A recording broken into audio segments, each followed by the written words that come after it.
Why is willpower important? Research shows that people with stronger willpower are better off in almost every aspect of life. They are happier, healthier, have more satisfying and long-lasting relationships, are more successful, make more money, and even live longer. In a nutshell, if you want to improve your life, your willpower is a good place to start.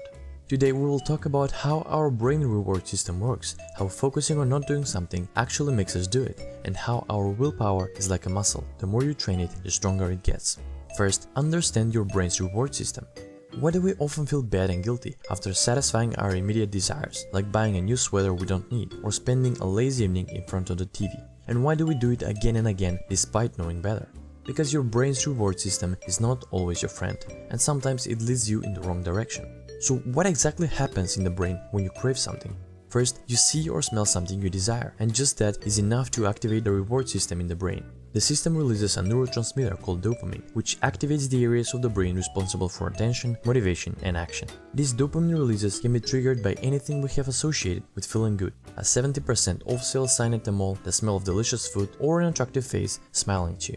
And when this dopamine is released, the object that pulled the trigger immediately becomes very desirable, even if it's against our long-term interest, like unhealthy food, internet binges, binge drinking, or one-night stands. This is why we engage in activities that seem to be irresistible at first glance, but afterward leave us feeling guilty and dissatisfied.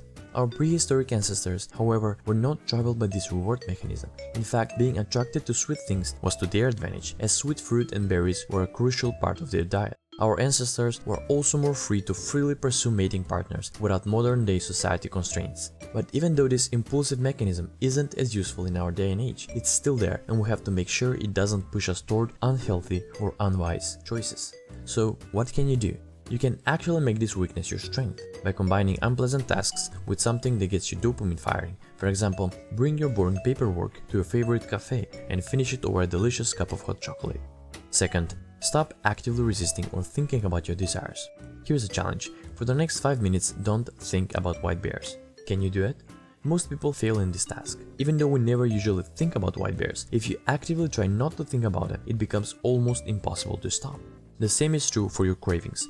Though suppression might seem to work at first, it actually makes them worse. This was shown by one researcher who believed that thought suppression compels us to do the very thing we're trying to not think about. So, how can you overcome cravings without pushing them away? When you're on a diet, don't deprive yourself of your favorite foods, because it will only increase your cravings. Instead of deciding you won't eat fast food or cupcakes, devote your energy to the idea that you will eat more healthy food. A decline in unhealthy food will automatically follow, and you'll have much easier time sticking to such a positive challenge. Third, willpower is like a muscle. Did you ever help a friend move his furniture? At the end of the day, your muscles are so tired you couldn't carry anything more even if you wanted to.